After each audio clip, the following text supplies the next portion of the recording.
Are you a safe space? Can someone come to you and just talk to you about what they've been through and you not judge them or make them feel shame or guilt?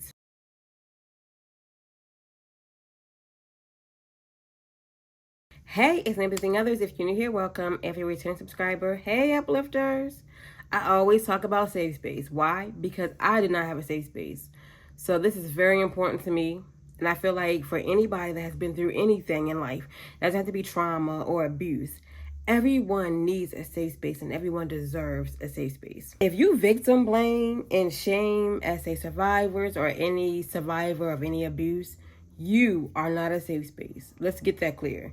We like to oh, well, it could be prevented or this could have happened differently or what was you wearing? You're not a safe space. Like how people always talk about celebrities victims and they say, well, they shouldn't have been there or where were their parents and all these things.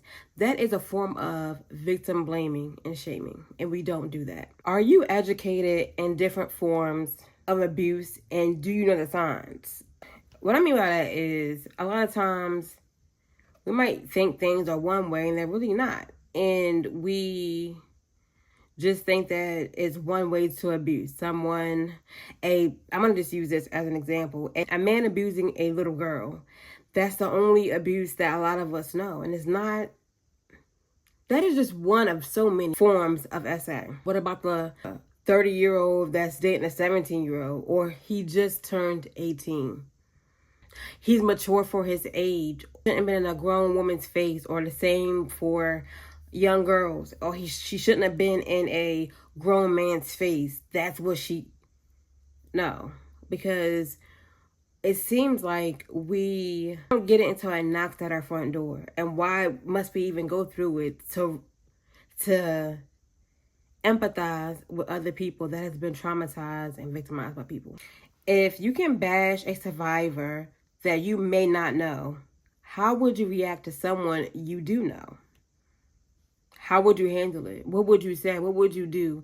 How would you help them get through their trauma? And what's so crazy to me is the fact that a lot of times the people that bash victims and survivors of SA, they have been through it themselves.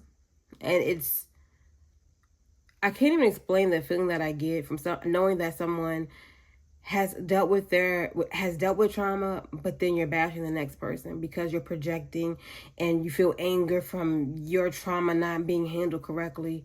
So you want to bash, you want to shame, and that's not okay. Even if you are like a tough love type of person, find ways to speak to someone that has been victimized. Even if you're just listening.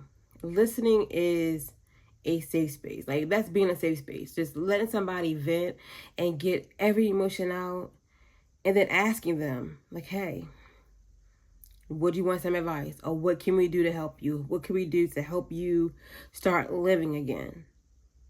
But shaming and blaming and not being in a safe space is not okay. Let's fix it. Thanks for watching. Make sure you like, comment, share, and subscribe.